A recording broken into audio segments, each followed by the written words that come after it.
অন্তর্বর্তী শাসন ব্যবস্থা নিয়ে রাজধানীতে শুরু হয়েছে ৩ দিনের প্রশিক্ষণ কর্মশালা। বেসরকারি সংস্থা অন্তরের এই আয়োজনে সহায়তা দিয়েছে জার্মানির প্রতিষ্ঠান গ্লোবাল হাব ও ইন্দোনেশিয়ার এশিয়া জাস্টিস অ্যান্ড রাইটস। এতে কলম্বিয়া, সাউথ আফ্রিকা, থাইল্যান্ড ও ইন্দোনেশিয়ার প্রতিনিধিরা অংশ নিচ্ছেন। প্রথম দিনের আলোচনায় বিদেশি প্রতিনিধিরা তাদের দেশের গণতন্ত্র ও বিচার ব্যবস্থার প্রেক্ষাপট তুলে ধরেন। আলোচনায় সুশাসন, মানবাধিকার, জবাবদিহি, দুর্নীতি রোধ ও উন্নয়নে অগ্রাধিকারের মতো বিষয়গুলো প্রাধান্য পায়। ইমরানুল হক চৌধুরীর সভাপতিত্বে অনুষ্ঠানে প্রধান অতিথি ছিলেন স্থানীয় সরকার বিশেষজ্ঞ ডক্টর তোফায়েল আহমেদ।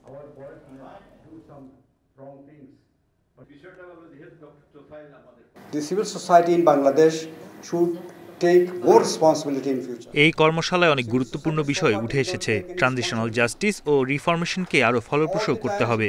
আমি সিভিল সোসাইটি অ্যাক্টিভিটিসদের আহ্বান জানাচ্ছি, অ্যাকশন প্ল্যান সাজিয়ে তা বাস্তবায়নে জোর দিতে হবে। One conference to another conference, that has become civil society activity.